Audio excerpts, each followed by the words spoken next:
김하늘 양을 살해한 교사가 범행 전 무단 외출해 흉기를 사러 학교 인근 주방용품 판매점을 방문하는 모습이 CCTV에 찍혔습니다. 부검 결과 김 양이 날카로운 도구의 여러 부위가 손상돼 숨진 것으로 확인되면서 경찰은 이 교사의 범행 동기 등을 본격 수사하고 있습니다. 김기수 기자입니다. 한 여성이 검은색 봉투를 들고 걸어갑니다. 주변을 두리번거리는 듯 하다가 차에 올라탑니다. 지난 10일 대전에 있는 한 초등학교에서 1학년 김하늘 양을 살해한 40대 교사 A씨입니다. 범행 당일 오후 1시 19분쯤 A 교사가 몰던 차량이 학교를 빠져나갔다가 30여 분 뒤 들어오는 모습도 CCTV에 고스란히 담겼습니다. 무단 외출해 인근 주방용품 판매점에서 범행했을 흉기를 미리 준비한 겁니다. 경찰은 A씨가 사전에 범행 도구를 준비하는 등 계획 범행일 가능성에 무게를 두고 수사를 벌이고 있습니다. 특히 체포영장과 압수수색 영장을 받아주면서 A 교사 주거지를 압수수색하고 휴대전화를 디지털 포렌식으로 분석하고 있습니다. 그동안 A씨의 진술에만 의존해왔는데 강제 수사가 시작되면서 범행 동기와 시청각실을 범행 장소로 택한 이유 등도 조사가 이루어지고 있습니다. 학교에 대해선 관계자를 일부 조사했고 자료를 이미 제출하는 방식으로 진행하고 있습니다. 주거지나 차량이나 이런 필요한 재반의 압수수색을 진행을 하고 있고 학교를 압수수색 영장을 통해서 확인할 사항은 현재까지는 없고요. 김양 부검도 진행됐습니다. 사인은 다발성 예기 손상에 의한 사망, 즉 날카로운 도구에 의해 여러 곳에 손상을 입어 숨진 것으로 확인됐습니다. YTN 취재진이 A 교사에 대한 소견서 내용을 확보했는데 5년 전부터 우울증으로 정신과 치료를 받았지만 복직 직전에는 정상 근무가 가능할 것으로 보인다고 적혀 있습니다. 경찰은 담당 서장을 팀장으로 형사과 전체와 대전경찰청 형사기동대 사이버수사대가 지원하는 전담팀을 꾸려 수사를 확대했습니다. 또 유족에 관한 허위 사실이나 비방하는 인터넷상 글에 대해서도 강력히 수사하겠다고 밝혔습니다. YTN 김규수입니다. 고 김하늘 양이 열혈 축구 팬이었다는 소식이 알려지면서 축구계에서도 추모 물결이 이어지고 있습니다. 하늘 양이 다니던 학교와 빈소에는 궂은 날씨에도 온종일 추모객들의 발길이 이어졌습니다. 이상곤 기자입니다. 고 김하늘 양은 가수 장원영과 축구를 좋아하던 아이였습니다. 빈소에는 아이돌 그룹과 붉은 악마, 축구 관계자 등의 근조화환이 가득 늘어섰습니다. 아버지와 함께 프로축구 대전 하나시티즌의 열혈 팬이던 하늘이.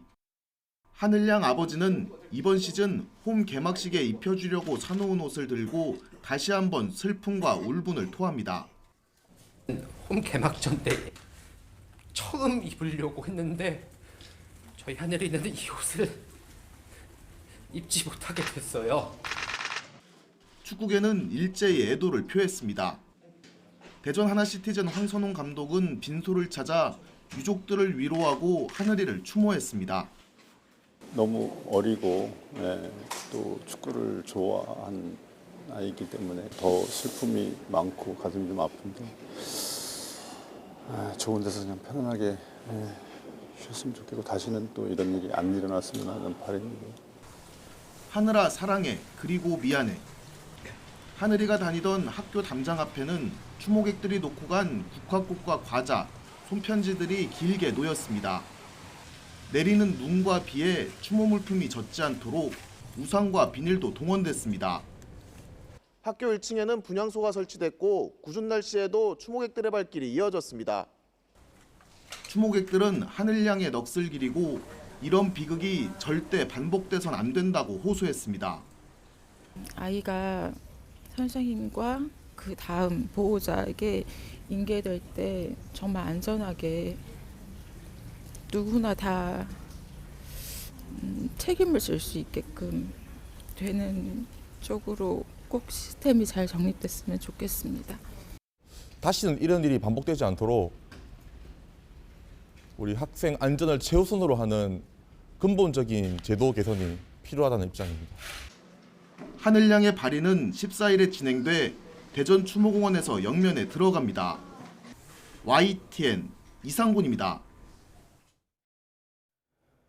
이번 사건과 관련해 이주호 부총리와 전국 17개 시도교육감이 긴급회의를 열었습니다. 새 학기 시작 전까지 학교 안전 점검을 완료하고 교원이 폭력성 등 특이 증상을 보였을 때 교육당국이 개입할 수 있도록 법안 마련도 추진하겠다고 밝혔습니다. 염혜원 기자입니다. 고 김하늘 양의 사망에 깊은 애도를 표하며 이주호 부총리와 17개 시도 교육감들이 긴급 회의를 열었습니다. 당장 학교 안전 점검부터 시작하기로 했습니다. 새 학기를 앞두고 불안이 커지고 있는 가운데 외부인의 학교 출입 통제를 비롯해 학교 내 안전도 강화할 계획입니다. 특히 방과 후에도 아이들이 남아있는 늘봄 학교와 돌봄 교실 등에 더욱 신경을 쓰겠다고 밝혔습니다. 정신질환을 앓고 있는 교원 관리에도 직접 개입할 방침입니다. 교직 수행이 곤란할 정도라면 일정 절차를 거쳐 직권 휴직 등 필요한 조치를 내릴 수 있는 이른바 하늘이법을 추진하기로 했습니다. 현재 시도교육청의 행정규칙으로만 있는 조항에 강제성을 부여하는 조치로 해석됩니다. 복직 시 정상 근무의 가능성 확인을 필수화하는 등 적절한 대책도 마련하겠습니다.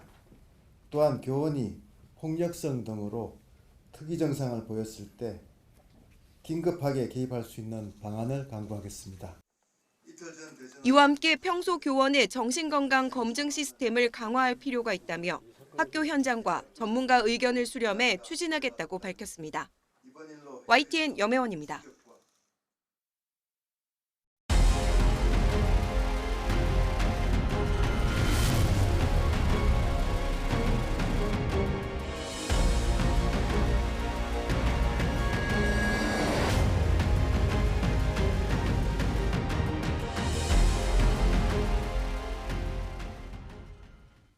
오늘 윤석열 대통령 탄핵심판 변론에는 조태용 국가정보원장과 김봉식 전 서울경찰청장, 조성현 수도방위사령부 제1경비단장 이 세 사람이 증인으로 나옵니다.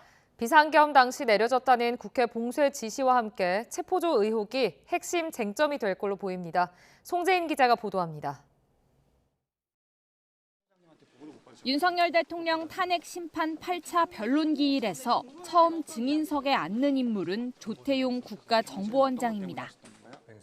앞서 홍장원 전 국정원 1차장은 비상계엄 당일 밤 10시 53분 윤 대통령으로부터 이번 기회에 싹 다 잡아들이라는 전화를 받았고 민주당 이재명 대표를 포함한 구체적인 체포 명단을 방첩사에서 전해들어 조태용 원장에게 모두 보고했다고 증언했습니다. 이번 기회에 싹 다 잡아들여, 싹 다 정리해. 국정원에도 대공수사권을 줄 테니까 무조건 도와라는 취지로 말하였죠. 그렇게 기억합니다. 그러나 윤 대통령은 이를 완강히 부인하고 있어 조 원장을 상대로 사실관계 확인이 필요한데 격려 차원에서 전화를 기왕 한 김에 한번 해야 되겠다라고 해서 계엄 사무가 아닌 조 원장은 지난달 국회에서는 체포 지시 보고를 받지 못했다고 밝힌 상태입니다. 이 체포조 운영 의혹에는 경찰 수뇌부도 관여됐는데 핵심 증인으로 채택된 조지호 경찰청장은 불출석 의사를 전해 헌재 차원의 신문은 어렵게 됐습니다. 대신 헌재는 증인으로 나오는 경찰 2인자 김봉식 전 서울경찰청장을 상대로 국회 봉쇄 지시를 집중적으로 따져볼 것으로 보입니다. 8차 변론 마지막으로 증인대에 서는 건 헌재가 유일하게 직접 부른 증인, 조성현 수도방위사령부 제1경비단장입니다. 계엄 해제 의결 직전 이진우 전 수방사령관에게서 국회 본청에 있는 국회의원들을 끌어내라는 지시를 받은 인물로 지목됐는데 앞서 헌재에 나왔던 이 전 사령관이 자신의 형사 재판을 이유로 증언 대부분을 거부한 상황에서 조 단장 신문을 통해 실체가 규명될지 주목됩니다.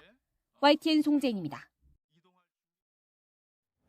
헌법재판소가 미리 정한 기일은 오늘 8차 변론이 마지막입니다. 변론 종결 여부를 두고 재판부는 여전히 고심하고 있습니다. 차정현 기자입니다. 심판이 막바지에 접어든 가운데 헌법재판소는 한덕수 국무총리 등에 대한 증인 신청을 기각했습니다. 피청구인 측의 한덕수 국무총리, 이경민에 대한 증인 신청은 그 필요성이 부족하다고 판단되어 기각합니다. 헌재가 한 총리를 부르지 않기로 한 건 한 총리가 국회 등에서 계엄 당시 상황을 설명한 만큼 충분히 증거 자료가 쌓였다고 판단했기 때문으로 풀이됩니다. 이에 따라 선고가 예상보다 빨라질 수도 있다는 관측이 나옵니다. 8차 변론 기일에 증인신문 절차가 모두 마무리된다면 최종 변론과 재판관 평의를 거쳐 이르면 이달 말 또는 다음 달 초 선고가 내려질 거란 전망도 있습니다. 다만 헌법재판소 관계자는 추가 기일 지정 여부는 전달받은 바가 없다며 윤 대통령 최후 진술을 위한 기일이 별도로 정해질지에 대해서도 재판부 판단에 따라 다를 수 있다고 설명했습니다. 또 헌재가 윤 대통령 측이 추가 신청한 강희구 대통령실 1부속실장 등 3명에 대해 증인 신청을 받아들일 경우 추가 변론 기일이 잡힐 수도 있습니다. 어제 저희가 증인 신청을 한 건 했었는데 혹시 누구 말씀하십니까? 강의구 증인 그건 신청. 아까 제가 확인했고요. 예, 당연히 지금 평의가 안 됐기 때문에 평의를 거쳐서 제부를 결정하겠다는 말씀을 드립니다. 윤 대통령 탄핵 심판이 빨라지고 있는 가운데 마은혁 헌법재판관 후보자 임명 여부도 최종 선고일의 변수로 남아 있습니다. YTN 차정은입니다. 네, 조금 전에 뉴스를 전해드리는 과정에서 앵커의 오디오가 제대로 나가지 않은 점 시청자 여러분의 양해를 부탁드립니다. 윤석열 대통령은 지난 7차 탄핵심판 변론에서 오히려 시민들이 군인을 폭행했다며 정청래 탄핵소추위원장과 설전을 벌였습니다. 네, 탄핵 심판이 막바지로 향하며 국회 측과 대통령 측의 공방이 갈수록 거칠어지고 있습니다. 장하영 기자입니다. 지난해 12월 3일 비상계엄이 선포되자 시민들이 국회 앞에 속속 집결했습니다.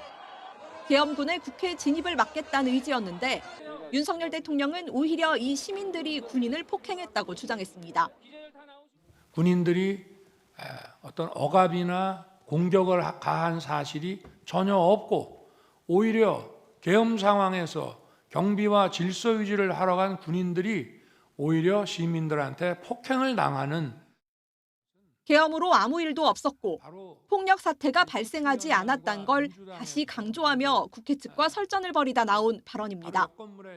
반면 민주당 소속인 정청래 탄핵소추위원장은 윤 대통령이 규정한 경고성 계엄을 강하게 비판했습니다.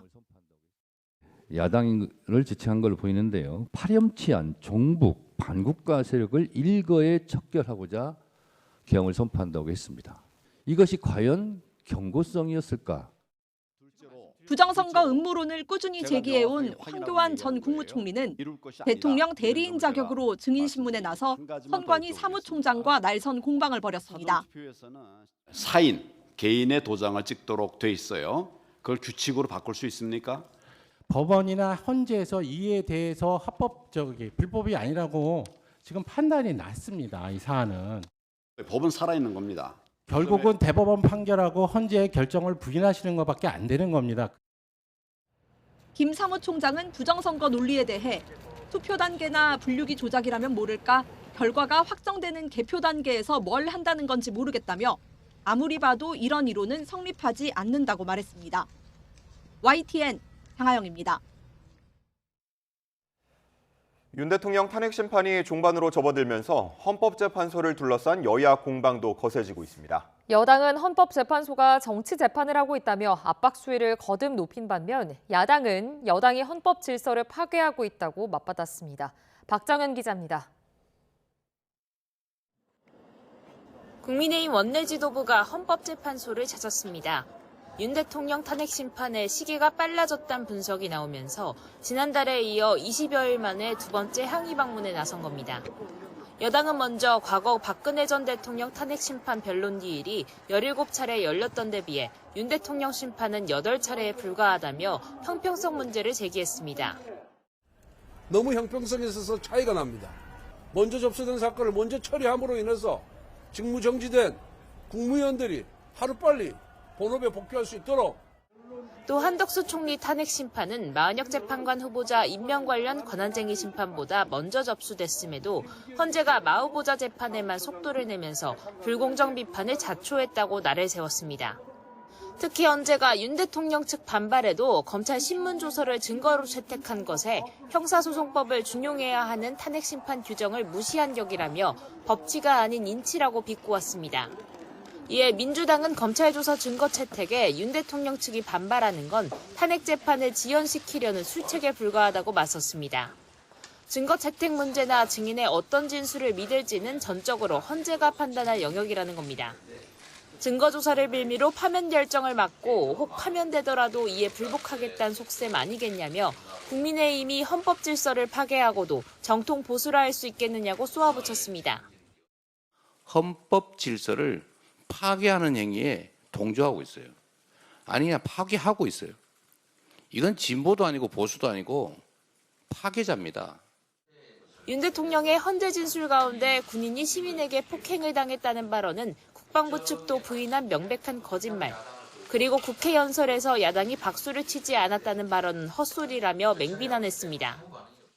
윤 대통령 탄핵 심판이 마무리 수순에 접어들었다는 관측 속에 여야 여론전도 격화하는 모습인데 조기 대선 가능성에 지지층 결집을 위해 분열과 갈등을 더 부추기고 있다는 지적도 만만치 않습니다. YTN 박정현입니다. 12.3 비상계엄 사태와 계엄 관련자들의 내란 혐의를 규명하기 위한 국회 국정조사 특별위원회의 활동기한이 오는 28일까지로 15일 연장됐습니다. 윤석열 정부 내란 혐의 진상규명 국정조사 특별위원회의 활동기간 연장 안건은 국회 본회의에서 재석 189명 중 찬성 129명, 반대 58명, 기권 2명으로 가결됐습니다. 국조특위 야당 간사인 민주당 한병도 의원은 내란 중요 임무에 종사했던 핵심 증인들이 다수 불출석하는 등 국정조사의 원활한 조사를 방해한 만큼 추가 조사를 통해 충실한 진상규명을 도모할 필요가 있다고 연장 사유를 설명했습니다. 국회는 오늘 대정부 질문 이틀째 일정으로 경제 분야 질문을 진행합니다. 오늘 대정부 질문에서는 추가 경정 예산을 놓고 야당은 즉각적인 편성을, 여당은 민주당이 추진하는 지역화폐 예산을 제외한 민생 분야 추경을 요구할 것으로 전망됩니다. 이 밖에 여야는 반도체 특별법 52시간 예외 조항 적용을 두고 공방을 벌일 것으로 보입니다. 더불어민주당 이재명 대표의 선거법 위반 사건 항소심 3차 공판이 열렸습니다. 이 대표의 과거 백현동 발언과 양형 증인 채택을 두고 치열한 공방이 이어졌습니다. 이경국 기자입니다. 민주당 이재명 대표의 선거법 위반 사건 항소심 3차 공판이 열렸습니다. 재판에선 과거 성남시에서 백현동 한국식품연구원 부지 관련 업무를 맡았던 공무원에 대한 증인 신문이 진행됐습니다. 신문 과정에선 국토부 협박으로 부지 용도를 바꿨었다는 과거 이 대표 발언 관련 공방이 이어졌습니다. 이 대표 측은 당시 성남시는 부지 용도를 주거지역으로 바꿀 의도가 없었고 사실상 국토부로부터 압박을 받을 수밖에 없었다는 점을 강조했습니다. 반면 검찰은 국토부의 협박은 없지 않았냐며 발언이 허위였음을 입증하는 데 주력했습니다. 이날 재판부는 이 대표 측 신청을 받아들여 방송인 겸 한양대 겸임교수인 정준희 씨를 양형 관련 증인으로 채택했는데 검찰은 정 씨의 과거 발언을 언급하며 정치적으로 편향돼 있다고 강하게 반발하기도 했습니다. 재판부는 오는 26일 오전 정 씨를 신문한 뒤 같은 날 오후 검찰 구형이 진행될 결심 공판까지 마친다고 밝혔습니다. 심리에 속도가 붙는 가운데 이 대표는 예정돼 있던 거란 짧은 입장만 내놓았습니다. 2심 재판부가 심리에 속도 내는 것 같은데 어떻게 보시나요? 원래 그렇게 예정돼 있었습니다. 3차 공판에서도 재판부는 이 대표 측의 위헌법률 심판 재청 신청에 대해선 결론을 내리지 않았습니다. YTN 이경국입니다. 오늘의 주요 재판입니다. 오늘 오전에는 지난해 부산에서 더불어민주당 이재명 대표를 살해할 목적으로 흉기를 휘두른 혐의를 받는 김모 씨가 대법원 판단을 받습니다. 앞서 1심 재판부는 이번 사건이 선거제도와 민주주의에 대한 중대한 도전이자 파괴의 시도라며 김 씨에게 징역 15년을 선고했고 2심도 같은 판단을 내렸습니다. 오늘 오전 10시 30분 대장동 개발 민간 사업자들로부터 청탁대가의 금품을 받은 혐의로 재판에 넘겨진 박영수 전 특별검사의 1심 선고가 내려집니다. 박 전 특검은 지난 2014년 우리은행 이사회 의장이자 감사위원으로 재직하면서 대장동 개발 청탁을 들어주는 대가로 200억 원 상당의 땅과 건물 제공을 약속받고 8억 원을 수수한 혐의를 받습니다. 오늘 오전 11시 15분에는 일본군 위안부는 자발적 매춘이라는 취지의 발언을 한 혐의로 재판에 넘겨진 류석춘 전 연세대 교수에 대한 대법원 판결 선고를 진행합니다. 해당 발언에 대해서는 1심과 2심에서 모두 무죄가 선고됐는데요. 하지만 한국정신대문제대책협의회가 위안부 피해자에게 허위로 진술하도록 교육했다는 발언에 대해서는 1심과 2심 모두 명예훼손 유죄로 보고 벌금 200만 원을 선고했고 류 전 교수 측은 상고했습니다. 오늘 오후 2시에는 이른바 SG증권발 주가 폭락 사태와 관련해 재판에 넘겨진 투자자문업체 대표 라덕연 씨의 1심 선고 공판이 진행됩니다. 라 씨를 비롯한 일당 11명은 금융당국에 등록하지 않은 투자자문업체를 운영하면서 부당 이익을 챙기거나 소득세를 내지 않고 허위 세금 계산서를 발급한 혐의 등으로 기소됐습니다. 군인 월급을 반씩 나눠 갖기로 하고 대리 입영한 혐의로 재판에 넘겨진 20대 남성에 대한 1심 선고도 오늘 내려집니다. 앞서 검찰은 군 복무 시스템 근간을 흔드는 중대 범죄라며 징역 2년 6개월을 선고해달라고 재판부에 요청했습니다.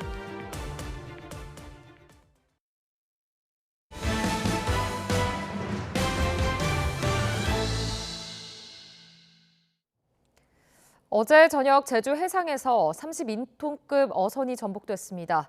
당시 배에는 10명이 타고 있었는데요. 지금까지 5명이 구조됐고 해경은 밤샘 수색 작업을 벌이고 있습니다. 김다은 기자가 취재했습니다. 해경 구조대원들이 선원들을 경비 함정에 옮겨 태웁니다.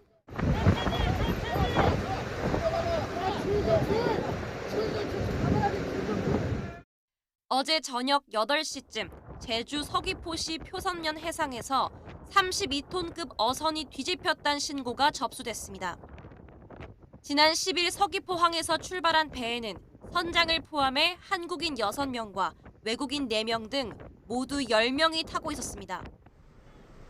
베트남인 3명과 인도네시아 국적 1명 등 외국인 4명은 모두 초기에 구조됐습니다. 한국인 선장도 조기에 발견됐는데 저체온증을 호소하긴 했지만 생명의 지장은 없는 거로 파악됐습니다. 하나도 없었습니다. 그럼 뭐 바람 때문인가요 혹시? 아니 바람도 그리 많이 안 불었습니다. 그럼 뭐 저기 그물 뭐 조업하다가 그물 아니 전혀 그런 거 없었고. 갑자기 뒤집힌 거예요? 네. 해경은 나머지 한국인 선원들을 찾기 위해 밤샘 수색 작업을 이어갔습니다. 현장에는 경비 함정 10여 척과 해군 함정, 민간 선박, 항공기가 동원됐는데 파도가 높고 강한 바람까지 겹쳐 구조에 어려움을 겪은 거로 알려졌습니다. 최상목 대통령 권한대행은 관계 부처에 인명 구조를 최우선으로 하되 구조대원 안전에도 최선을 다해달라고 당부했습니다. YTN 김다연입니다. 이복 형제와 편의점 직원에게 잇따라 흉기를 휘두른 30대가 경찰에 붙잡혔습니다. 경기 시흥경찰서는 30대 A씨를 살인 혐의 등으로 현행 체포했습니다. A씨는 어제 저녁 7시쯤 경기도 시흥시 검호동에 있는 자신의 집에서 이복형을 흉기로 살해한 혐의를 받습니다. 범행 직후 A씨는 근처 편의점으로 들어가 직원에게도 흉기를 휘둘렀는데 해당 직원은 현재 의식이 없는 것으로 전해졌습니다. 경찰은 정확한 범행 동기를 조사하고 있습니다. 시가 70억 원이 넘는 금괴를 홍콩에서 구매한 뒤 우리나라를 거쳐 일본으로 밀수한 일당이 경찰에 붙잡혔습니다. 특수 약품 처리를 해서 금괴를 찰흙처럼 보이게 가공한 뒤 몸에 지니고 입국하는 수법으로 세관 눈을 속였습니다. 양동훈 기자입니다.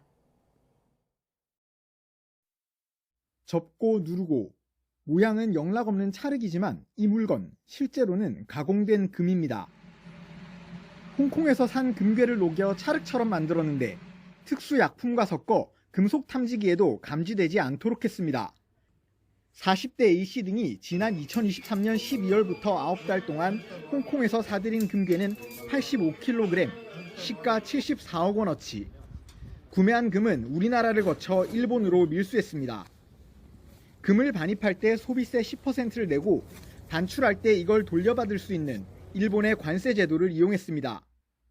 일본으로 들어갈 땐 찰흙처럼 속여 소비세를 피하고 나올 땐 다시 금괴 형태로 바꿔 7억여 원을 환급받았습니다.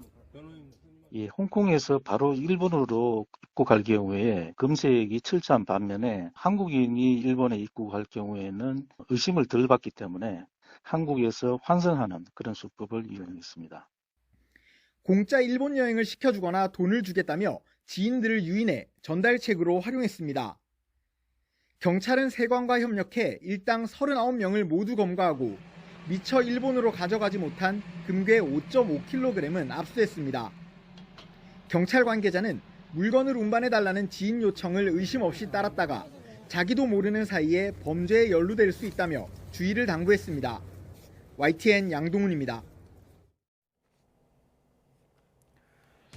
한 줄 뉴스입니다. 미국발 관세 전쟁이 본격화하면서 국내 경제의 불확실성이 커진 가운데 올해 반도체와 자동차 등 국내 10대 제조업에 119조 원이 투자됩니다. 지난해 인공지능 기술로 합성한 불법 성범죄 영상물의 시정 요구가 모두 2만 3천여 건으로 한 해 전보다 3배 넘게 늘어난 것으로 나타났습니다. 정부가 양조장 창업을 촉진하기 위해 소규모 주류 제조 면허 주종에 소주와 위스키를 추가하기로 했습니다. 국제적인 금 수요 급증 여파로 한국금거래소에 이어 한국조폐공사 등 골드바 판매를 중단하는 곳이 잇따르고 있습니다. 공정거래위원회가 4대 시중은행의 주택담보대출 비율 LTV 정보 교환 담합 혐의 사건에 대해 재조사에 착수했습니다. 지금까지 한 줄 뉴스였습니다.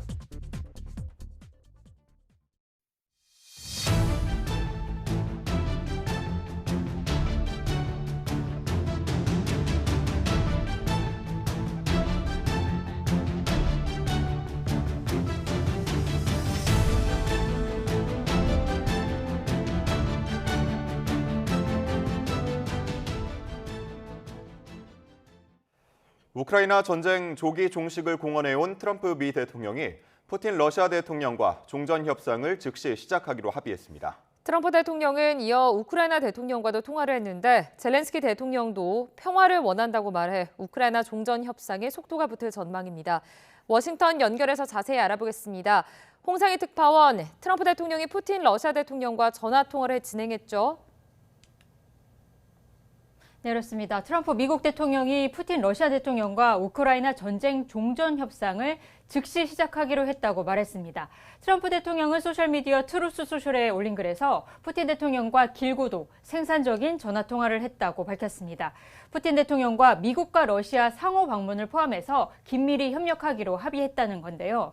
트럼프 대통령은 미국과 러시아 양측 협상팀이 우크라이나 전쟁 종전을 위한 협상을 즉각 개시할 것이라고 말했습니다.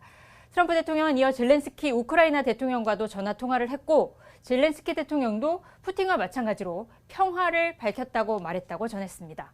백악관은 잠시 전 브리핑에서 이 말도 안 되는 전쟁을 끝내야 할 때라며 트럼프 행정부는 우크라이나 종전 합의에 전념하고 있다고 말했습니다. 직접 들어보시겠습니다. They were very positive, and the administration is wholeheartedly committed to a peace deal to end once and for all the Russia-Ukraine war. 네, 종전 협상이 러시아와 미국의 수감자 맞교환을 통해서 분위기가 조성된 것 같은데 러시아와 우크라이나 측 반응은 어떻습니까? 네, 러시아 크렘린궁은 푸틴 대통령이 트럼프 미 대통령과 1시간 반 동안 전화 통화를 했고 트럼프 대통령의 모스크바 방문을 초대했다고 러시아 관영 매체인 타스 통신이 보도했습니다. 젤렌스키 우크라이나 대통령도 X에 글을 올렸는데요. 트럼프 대통령과 평화 달성 방안을 논의했다며 의미 있는 전화 통화였다고 말했습니다. 또 우크라이나만큼 평화를 바라는 곳은 없다며 러시아의 공격을 멈추고 영구적인 평화를 이루기 위해 미국과 협력하겠다고 강조했습니다. 트럼프 대통령은 대선 기간부터 당선 즉시 우크라이나 전쟁을 종식시키겠다고 권언을 했었는데 취임 이후에 러시아 측에서 이 정상회담과 관련한 사안이 합의되지 않았다라는 다소 냉담한 반응을 보여왔습니다. 말씀하신 대로 최근 미국과 러시아의 수감자 교환으로 이 상호 신뢰 분위기가 조성된 것으로 보이는데요. 러시아는 현지 시간 12일 마약 소지 혐의로 러시아에 구금돼 있었던 모스크바 미국 학교 교사 미국인 마크 포겔의 석방과 동시에 미국에 구금된 러시아인 한 명도 석방이 됐다고 밝혔습니다. 트럼프 대통령은 이번 통화에서 푸틴 대통령이 최근 미러 수감자 맞교환으로 인해 미국인을 석방한 데 대해서도 감사의 뜻을 표했습니다. 14일부터 열리는 민헨 안보회의에서 GD 벤스 미 부통령과 마코 루비오 국무장관이 젤렌스키 대통령과 만날 예정이어서 이 미국과 러시아, 우크라이나의 종전 협상에도 앞으로 속도가 붙을 것으로 보입니다. 지금까지 워싱턴에서 전해드렸습니다. 도널드 트럼프 미 대통령이 미국 중앙은행인 연방준비제도를 향해 또 금리 인하를 압박하고 나섰습니다. 트럼프는 소셜미디어 트루스 소셜에 올린 글에서 금리는 인하돼야 한다며 이는 다가올 관세와 함께 진행될 것이라고 적었습니다. 이번 기준금리 인하 요구는 제롬 파월 연준 의장이 미국 연방의회 하원 재무위원회 청문회에 출석해 반기 통화정책을 보고하기 직전에 나온 언급으로 파월 의장을 압박하기 위한 것으로도 풀이됩니다. 제롬 파월 미 연방준비제도 의장은 금리 인하를 압박하는 트럼프 미국 대통령의 발언이 연준의 금리 결정에 영향을 미치지 않을 것이라고 강조했습니다. 파월 의장은 연방 하원 청문회에서 트럼프의 금리 발언과 관련해 국민은 연준이 계속 묵묵히 맡은 임무를 수행하며 경제 상황에 근거해 결정을 내릴 것이라고 확신해도 된다고 말했습니다.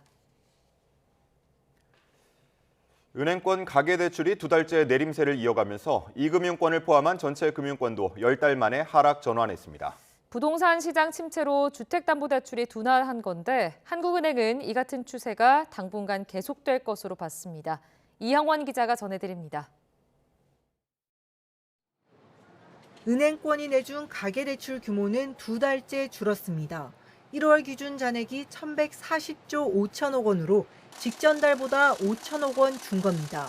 부문별로 보면 신용대출을 포함한 기타 대출이 2조 원 넘게 급감했습니다. 연초 성과급에 더해 설 상여금까지 들어오면서 가계 여력이 늘어 대출 수요가 준 것으로 분석됩니다. 주택담보대출이 1조 7천억 원 늘긴 했지만 지난해 8월 전후 급증세와 비교하면 낮은 수준입니다. 직전 달보다는 증가폭이 다소 커졌는데 새해 들어 은행이 가계대출을 다시 취급하면서 지난해 이금융권으로 갔던 수요가 되돌림을 보인 영향입니다.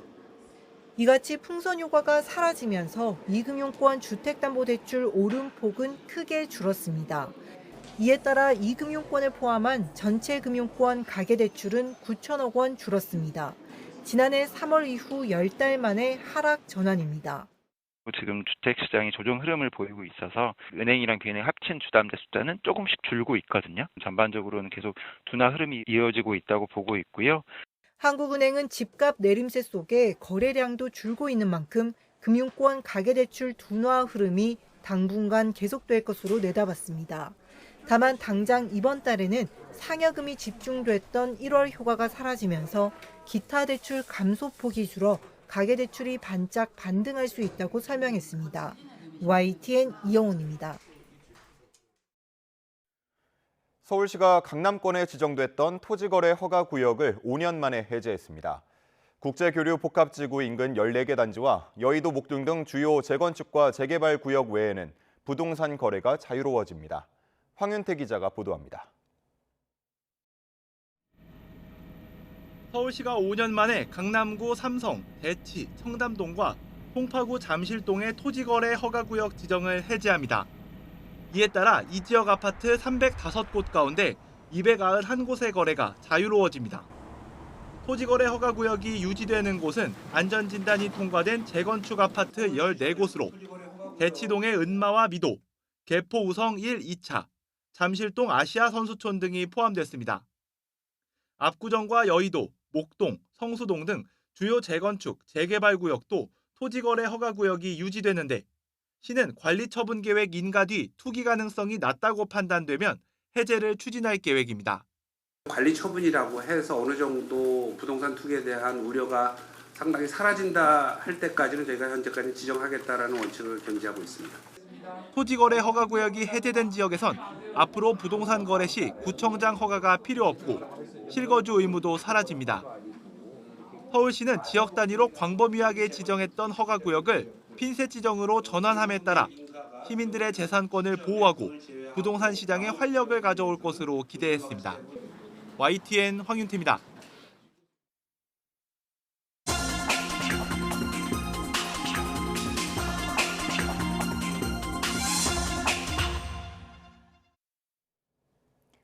오늘의 글로벌 픽입니다. 반미 코드를 담은 중국 토종 애니메이션이 흥행 신기록을 세우며 미국 마블에 도전장을 냈습니다. 중국 AI 딥시크에 이어 미국과 소프트 파워 대결 양상으로 번지는 모양새입니다.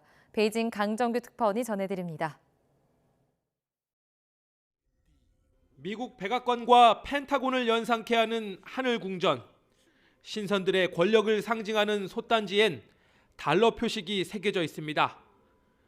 중국 고전에서 따온 주인공이 위선적인 천상계를 무너뜨린다는 내용의 애니메이션 너자2입니다.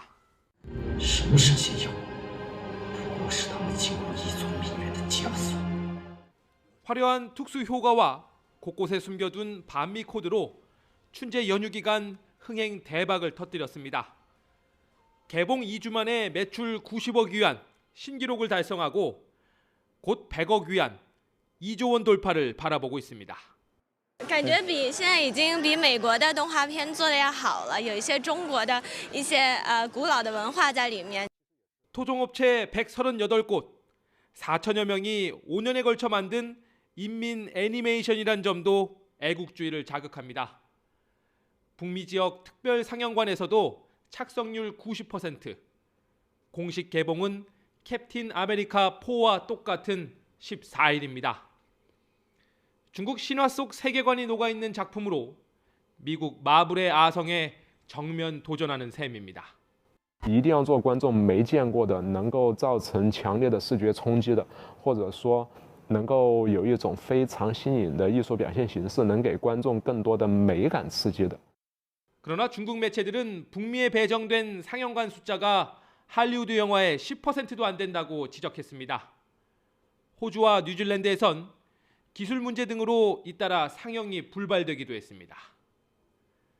서방 세계의 정치적 압박으로 받아들인 중국에선 캡틴 아메리카 4도 보이콧하자는 말이 나올 정도입니다. 미국을 충격에 빠뜨린 중국 AI 딥시크에 이어 G2 사이 소프트 파워 자존심 대결에 불이 붙고 있습니다. 베이징에서 YTN 강정규입니다.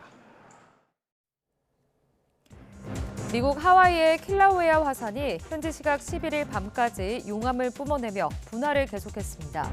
이날 오전 10시 16분에 시작된 분화는 킬라우에아 화산이 지난해 12월 말 다시 분화를 시작한 이후 9번째입니다. 미국 지질조사국에 따르면 오전 10시 45분쯤엔 약 100m 높이의 용암 기둥이 치솟았고 킬라우에아 정상 할레 마우마우 분화구 4분의 1이 용암으로 덮였습니다. 이스라엘 국민의 65%가 가자 지구의 팔레스타인 주민을 이주시키고 이 지역을 미국이 개발하겠다는 트럼프 미국 대통령의 구상을 지지한다는 여론조사 결과가 나왔습니다.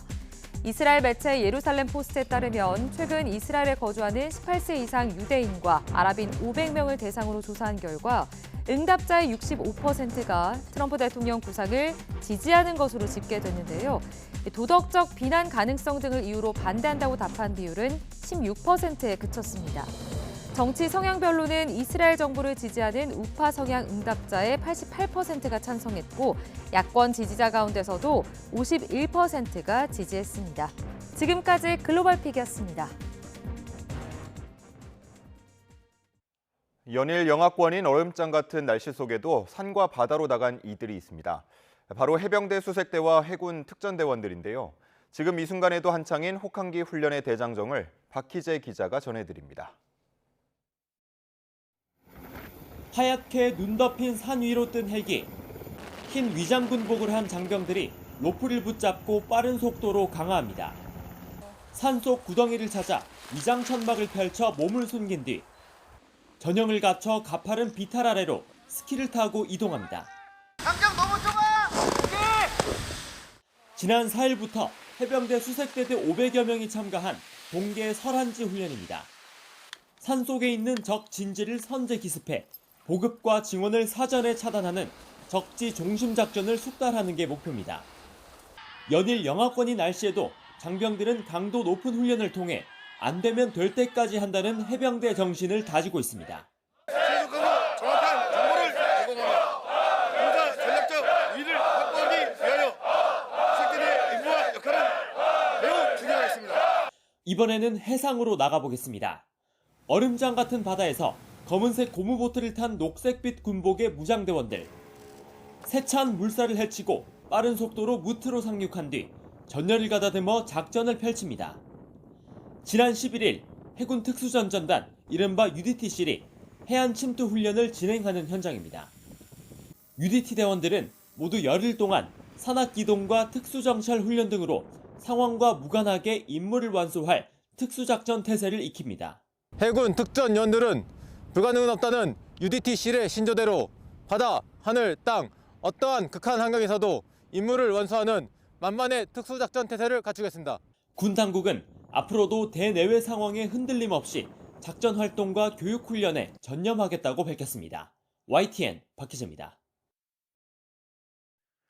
우리나라와 미국 우주기관이 협업해 개발한 차세대 우주망원경 스피어-X가 오는 28일 우주로 향합니다. 스피어-X는 세계 최초로 적외선 3차원 우주 지도를 제작하는 등 다양한 임무를 수행할 계획입니다. 보도에 임늘솔 기자입니다. 소형 자동차 크기로 삿간 모양의 독특한 방어막을 갖춘 차세대 우주망원경 스피어-X. 적외선을 사용해 우주를 102개 색으로 관측하는데 10억 개의 천체에 대한 자세한 정보를 얻을 수 있습니다. 이는 마치 흑백 영화가 컬러 영화로 바뀐 것과 같은 변화입니다. 기존 적외선 우주망원경인 제임스 웹은 특정 천체를 좁고 자세히 관측했다면 스피어-X는 마치 숲을 보듯 우주 전체를 훑듯이 관측합니다. 2년 반 동안 지구를 돌면서 우주 전체를 총 4번 관측해 세계 최초의 적외선 3차원 우주 지도를 만들 계획입니다. 또 그동안 볼 수 없었던 어두운 은하빛의 총량도 측정해 우주의 기원과 진화의 비밀도 풀 수 있을 것으로 기대됩니다. 스피어-X 우주망원경은 기본적으로 굉장히 광시야 망원경을 사용하고 그다음에 선형 분광 필터라는 특별한 필터를 사용하고 그다음에 자기만의 특별한 냉각 시스템을 활용함으로써 적외선으로 온 하늘을 다 관측할 수 있는 우주망원경입니다. 나사의 중형 우주 탐사 임무인 스피어-X 프로젝트의 유일한 국제 협력 기관으로 한국천문연구원이 참여했습니다. 천문연은 영하 220도 우주 환경을 구현한 극좋은 진공 챔버를 세계 최초로 개발해 나사에 공급했으며 이를 통해 스피어-X의 성능 검증을 마쳤습니다. 또 소프트웨어 개발은 물론 스피어-X가 만든 자료를 분석하는 과학 연구에도 참여할 계획입니다. 연구진들은 이번 공동 개발 과정에서 비공개 기술이 공유되는 등 많은 교류가 있었다며 이를 통해 한국 우주 기술을 발전시킬 수 있을 것으로 기대하고 있습니다. 스피어-X를 활용하면 태양계를 넘어서 우리 은하 전체에서 생명체가 탄생할 수 있는 그런 환경을 연구할 수 있고요. 이는 외계 생명체 탐사 연구에도 크게 기여할 것이라고 기대하고 있습니다. 지상에서의 최종 테스트를 마친 스피어-X는 우리 시각으로 28일 정오 미국 캘리포니아주 밴덴버그 우주군 기지에서 스페이스X의 펠컨 9 로켓에 실려 우주로 출발합니다. YTN 사이언스 임늘솔입니다.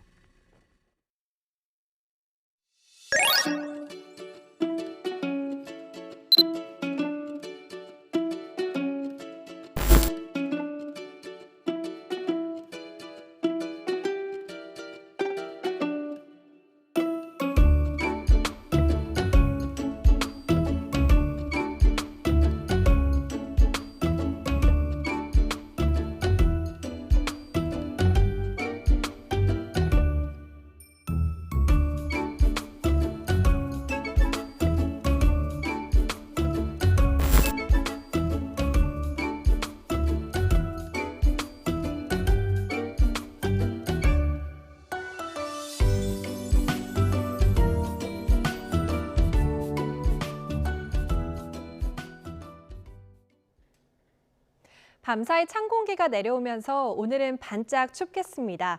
현재 서울 기온은 영하 4.9도까지 떨어져 있는데요. 찬바람 탓에 한낮에도 체감 기온은 1도에 머물겠습니다. 내일부터는 온화한 서풍이 불며 기온이 오를 텐데요. 일요일까지 서울 낮 기온이 10도 안팎을 보이면서 온화한 날씨가 이어지겠습니다. 오늘 전국적으로 바람이 강하게 불 텐데 특히 해안가를 중심으로는 더욱 거세게 몰아치겠습니다. 현재 강원 산간과 해안, 남부 해안가를 중심으로 강풍특보가 발효 중이고요.